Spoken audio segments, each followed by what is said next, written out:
Here we have a formula for Fahrenheit temperatures. So we've got two scales. We've got more than two scales actually of temperature. But here, ones that you may be familiar already are centigrade and Fahrenheit.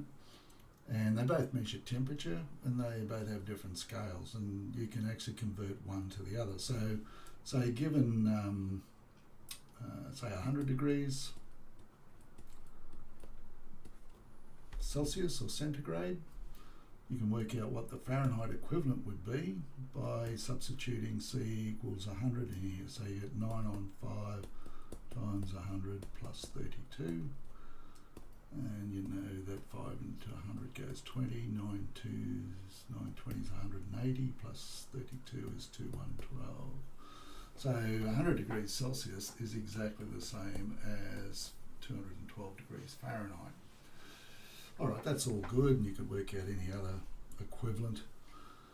But what happens if we want to work out a formula for centigrade or Celsius? We want to make C what they call the subject of the formula, or make it into C equals.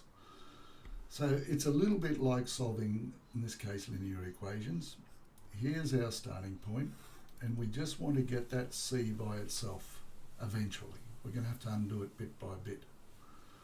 So what we would do first is to isolate, just like we're solving equations, we would isolate that term by itself. Now, if we're going to isolate that term by itself, we can leave it on the right-hand side here. We've got to take 32 from both sides. So we get F minus 32 equals 9 on 5C. Okay, now that is an entity in itself, so we might put brackets around that. What have I got to do to this 9 on 5C to get C by itself? We could think of it in a couple of ways, but the way I'd like you to think about it, if I was to multiply 9 on 5 by another fraction, I want everything to cancel. So I want the 5's to cancel, so I'll put the 5's there, and I want the 9's to cancel. Okay, so we've started with that, and I want to multiply that, so I just get C by itself, because you can see that 5 and 5 once, 5 and 5 once, 9 and 9 once, 9 and 9 once. So I'm just left now with C. But if I've multiplied by 5 on 9 here, I've got to multiply by 5 on 9 on the left-hand side as well. And I think you know that we don't normally write that multiply, but I'm just showing you that we're multiplying. We're doing the same thing to both sides, so our equation will balance. So we just say that that's 5 on